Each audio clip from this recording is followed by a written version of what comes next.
नमस्कार, आप देख रहे हैं विजय न्यूज और मैं बीबू कुमार। अभी हमारे साथ चित्ररंजन गगन हैं जो कि मुख्य प्रवक्ता है आरजेडी से। तेजस्वी यादव ने कहा था कि हम पहली कैबिनेट में युवाओं को रोजगार के लिए काफी मशक्कत करेंगे और रोजगार देंगे। क्या कुछ तैयारियां हैं रोजगार को लेकर? देखिए, उन्होंने कहा था कि पहली कैबिनेट, तो हम तो कहते हैं कि पहली कैबिनेट के आज दिन ओथ लिए हैं और ओथ लेने के बाद उसी समय प्रेस के सामने उन्होंने कहा कि हाँ, हम जो 10 लाख का जो वादा हमारा है हम उस पर एक्शन में आ गए। और ओथ लेने के पहले ही तो अधिकारियों को कह दिया गया था कि आज जिस विभाग में जो भी नीतियाँ हैं सबको आप कलेक्ट कीजिए और उस पर जो है नियुक्ति की प्रक्रिया सरकार शुरू कीजिए। और आप देख रहे हो कि अभी इतने कम दिनों में ही कई विभागों में नीतियाँ आई है, नियुक्ति की प्रक्रिया भी शुरू हो गई। जैसे कि जुडिशियरी में काफी दिनों से नियुक्ति नहीं हो रही थी, आ गया, उसका नोटिफिकेशन हो गया, आवेदन भी वो कर रहे हैं। उसी ढंग से हेल्थ में है, रेवेन्यू में है, हर विभाग में यह जो है तो निर्देश है कि आपके हर विभाग में कितनी नीतियाँ हैं। पद सृजित भी हो रहा है।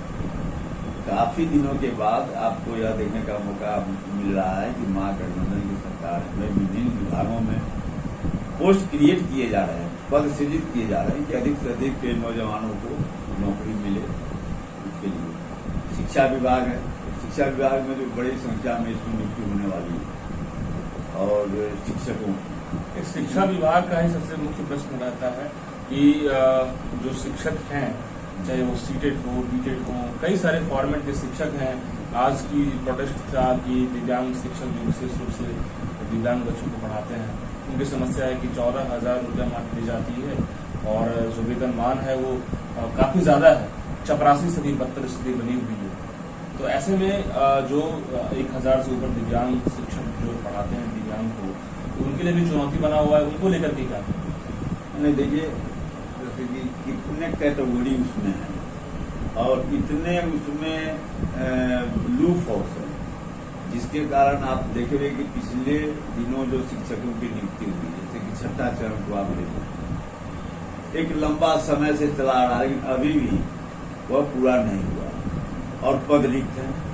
तो नियुक्ति की प्रक्रिया लंबी चलती है, अब पद रिक्त रह जाते हैं। तो ये सारी जो खामियां हैं, अभी जो विलम्ब हो रहा है, इसीलिए विलम्ब हो रहा है कि अब जो जिस नियमावली के तहत नियुक्ति करने को माने सरकार पहल कर रही है, तो उसमें है कि इन खामियों को हम जितना मिनिमाइज कर सकें। मान लिया कि हमने प्रक्रिया शुरू किया और कोई ऐसा खामी नहीं रह जाए जो कोई चला जाए फिर कोर्ट में, फिर जो है कोर्ट में या जो है लटका हुआ रह जाए। तो सर, युवाओं का इंतजार है इस बात का कि आखिर खामियां कब तक खत्म होगा? युवाओं का जो इंतजार है, उनके बीच में आक्रोश भी है, नाराजगी भी है, उस सबको हम महसूस कर रहे हैं। और मैं महसूस कर रहा हूँ कि उनकी नाराजगी गलत नहीं है, आक्रोश जो है वो गलत नहीं है, लेकिन उन्हीं के हित में ऐसा नहीं माने महागठबंधन की सरकार करने वाली है कि हाथ लगा दी और उसके बाद जो है सो बस चलता रहे, न नियुक्ति हो, आप जो है सो बस गोल पात खेलते रहिए। वैसी बात नहीं। बिल्कुल वर्गवाने की तो बात तो नहीं होना चाहिए, लेकिन सर बात आती है कि यदि आप सरकार में आए हैं और जिस मुद्दे और जिस ऊर्जा के साथ आप आए हैं, तो उसको लेकर भी आप कितना फास्ट एक्शन मोड में आकर के युवाओं को साल 6 महीना साल में तो होता है कि टाइम दायरा होता है कि आप बहुत कुछ बदल सकते हैं तस्वीरों को।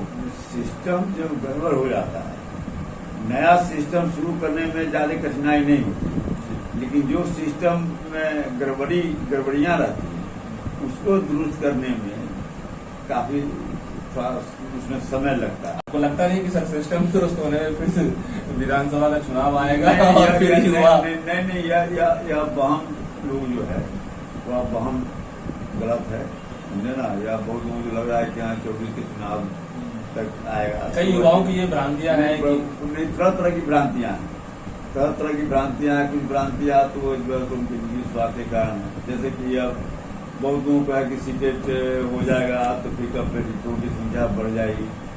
सरकार को तो मतलब है कि विद्यालय में शिक्षक चाहिए। हम 4 लाख जो सही में बेहतर शिक्षक उपलब्ध हो, सरकार तो वही चाहेगी, किसी को लेकर तो नहीं भर देना है।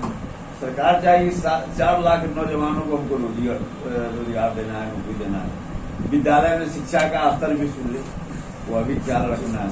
किसी के साथ हकमारी नहीं हो, ये अभी ख्याल रखना है। मान लीजिए ज्यादा मेरिट वाला अगर लड़का है वो अगर सड़क पर आ जाता है, कम मेरिट वाला अगर आ जाता है, वो अभी नहीं होना चाहिए। तो इन सारी बातों को ध्यान में रख सरकार पहल कर रही है। निश्चित रूप से थोड़ा बेहतर, किसी चीज को बेहतर बनाने के लिए तो उसमें थोड़ा समय देना पड़ेगा। जैसे कि सर 3 लाख शिक्षक कम से कम सरकारी विद्यालयों में बहाल होना अत्यंत जरूरी है।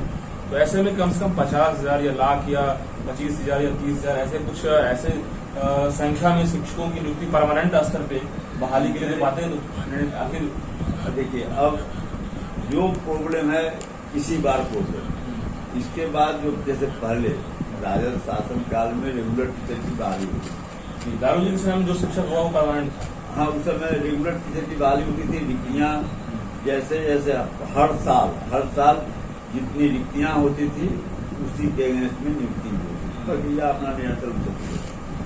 बाद में कई कारण हुए जिसके कारण जो है स्वास्थ्य सिस्टम में काफी बदलाव हुआ। उस समय बल्कि जो स्वीकृत पद थे शिक्षक के, उससे अधिक शिक्षकों की आवश्यकता पड़ी सब शिक्षा अभियान में। तो शिक्षा मित्र की जो नियुक्ति हुई वह सरप्लस, वह रेगुलर नहीं है। तो इसलिए बीपीएससी के माध्यम से शिक्षकों की नियुक्ति हुई। क्योंकि राष्ट्रीय जनता दल उनका प्रतिनिधित्व करती है जो समाज के अभियंत्रित पायदान, उनके बीच में शिक्षा ले जाना चाहती है जो कि अभी तक शिक्षा से महरूम है। तो इसलिए अब व्यवस्था जो है, सिस्टम को उसी ढंग से बनाने का प्रयास हो रहा है। जो खामियां हैं उनको दूर करने का प्रयास हो रहा है। एक बहुत बड़ी बात है जो काफी महत्वपूर्ण है, जैसे कि आपने वेतन का सवाल उठाया।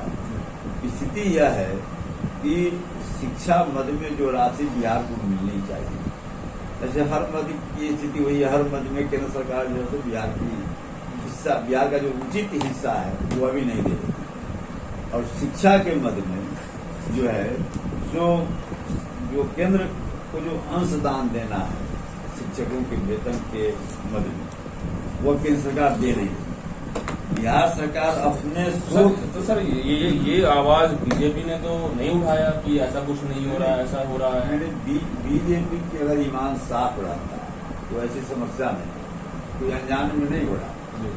जानबूझकर कि चूंकि यह महागठबंधन की सरकार का बेहतर परफॉर्मेंस नहीं है, तो इसलिए आर्थिक रूप से जितना मन हो सके इसको जो है सो परेशानी में डालो।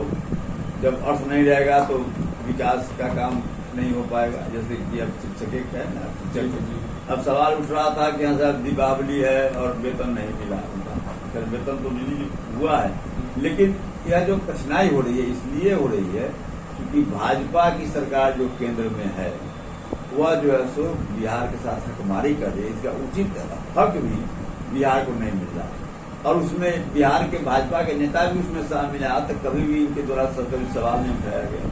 तो सबकी नजर तेजस्वी यादव पे है। नीतीश कुमार मुख्यमंत्री हैं बेशक, लेकिन सबके नजर तेजस्वी यादव पे है। तो बात आती है कि आखिर वो तेजस्वी यादव को इस चैलेंज को कब तक एक्सेप्ट करेंगे और इन चीजों को जितने भी युवा वर्ग के हैं, जो लोग दिन रात पढ़ाई कर रहे हैं, जो बिहार में चाहते हैं कि अब शिक्षक बन जाए, अब मौका मिल जाए, तेजस्वी यादव आए हैं तो एक बार वो बहुत कुछ कर सकते हैं। तो ऐसे में उन लोगों को क्या कहेंगे लास्ट मैसेज आप? देखिए, उसमें केवल तेजस्वी यादव के चाहने से नहीं होगा।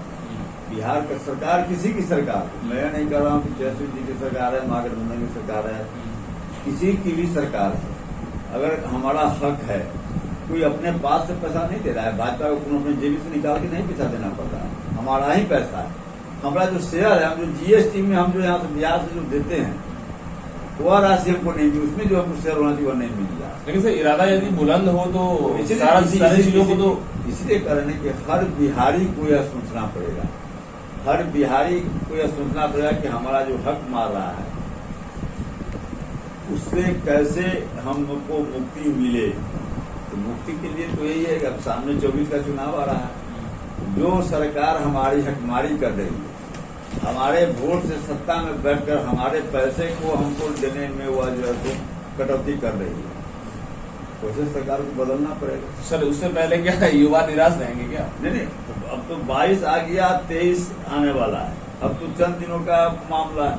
यदि अपना इंटरनल सोर्सेस जो रिसोर्सेस हैं उसके माध्यम से मैक्सिमम जो हो सकता है प्रयास सरकार कर रही है अपना रिसोर्सेस बढ़ाने के लिए भी, कि हम अपना रिसोर्सेस इतना हम डेवलप करें जो हमको किसी पर आश्रित रहने की जरूरत नहीं हो।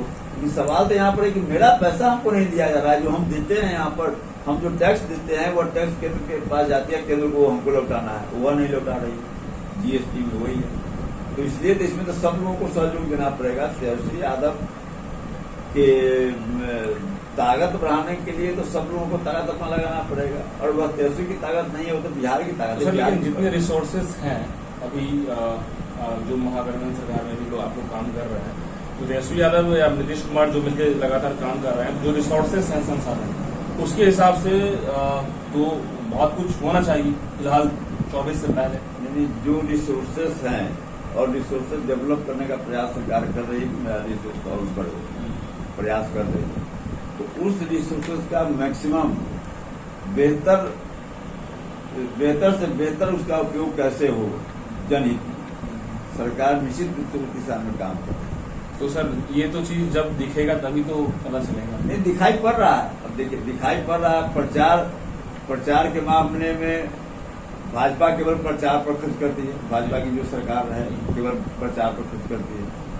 उसका नेटवर्किंग इस ढंग से है, केवल प्रचार करना है। काम तो कुछ जो है वही काम किया, 2 करोड़ रोजगार देना था, क्या किया? 19 लाख निर्मला सीतारमण आकर बोली थी कि 19 लाख नौजवानों को हम नौकरी देंगे, 19 को नौकरी नहीं दिया। 5 लाख सबके खाता में जाएगा। तो जो कुछ भी किया, कुछ भी नहीं किया। तो सर केवल एक बात और हम कहना चाहेंगे, आरोप प्रत्यारोप के दौर में कहीं ऐसा ना हो कि जो पब्लिक है, जनता है, बिहार की जनता, वो सोचते रह जाएगी और जो कहते हैं कि जो सरकार आएगी सबका वही मनसा है, तो ऐसे भी आरोप प्रत्यारोप नहीं। हमारे नौजवानों को तो यह तो देखना पड़ेगा ना कि साहब वास्तव में हमारे हित की बात कौन कर रहा है, वो तो देखना पड़ेगा। वो तो आज नौकरी का ही सवाल है। तो आप देखिए कि अभी 2 महीना लगभग हुए हैं। 2 महीना में जो आप देख लीजिए कि माने नियुक्ति प्रक्रिया जो माने एक शिक्षा छोड़कर शिक्षा में जो विलम्ब हो रहा है, शिक्षकों की नियुक्ति में जो विलम्ब हो रहा है, तो मैंने बताया कि कई कारण है। बिल्कुल सर, 1 महीना 2 महीना हुए हैं, लेकिन 1 साल में तो बहुत कुछ रिजल्ट आ जाएगा। बहुत कुछ रिजल्ट आ जाएगा, निश्चित रूप से रिजल्ट आ जाएगा। चलिए, बहुत बहुत शुक्रिया सर। देखिए, जिस तरीके से चित्ररंजन गगन हमसे बात किए हैं और जिस तरीके से बेरोजगारी, जिस तरीके से युवाओं का एक माहौल बिहार में ऐसा दिखता है कि किस तरह से शिक्षा व्यवस्था में लाखों स्टूडेंट्स पटना में हैं पूरे बिहार से, और पूरे बिहार की बात करें, पूरे स्टूडेंट्स के युवाओं का युवा बिहार के लिए सर्वोपरि होता है, तो उनको शिक्षा, रोजगार, स्वास्थ्य, तमाम चीजों को लेकर सबसे बड़ा खबर बनता है। और ऐसे में यदि बेरोजगारी दूर करने की बात तेजस्वी यादव के जिम्मे होता है, तो तेजस्वी यादव को 2 महीने का जो समय मिला है, अब बात आती है कि जो सिस्टम बना हुआ है वो जटिल तो है ही, चैलेंजिंग तो है ही, उसको देखते हुए तेजस्वी यादव अब समय के हिसाब से कितना तस्वीर बदलते हैं, और जो समय जो है 24 का जो विधानसभा चुनाव होगा उससे पहले वो क्या एक्शन मोड में आकर कितनी तस्वीर बदलेंगे, ये सबकी नजर बनी हुई है। और ऐसे में तेजस्वी यादव को भी एक हीरो बनने का मौका बनेगा, क्योंकि यदि आप बदल देते हैं, युवा को रोजगार, बेरोजगारी को आप बदल देते हैं, तो निश्चित रूप से आप युवा हैं, तेजस्वी यादव युवा हैं, और युवा के नाते बिहार के लिए सबसे बड़ा तस्वीर बनकर उभरेंगे तेजस्वी यादव। बहरहाल और भी अपडेट्स के लिए हमारे से जुड़े रहिएगा। तब तक के लिए बहुत बहुत शुक्रिया।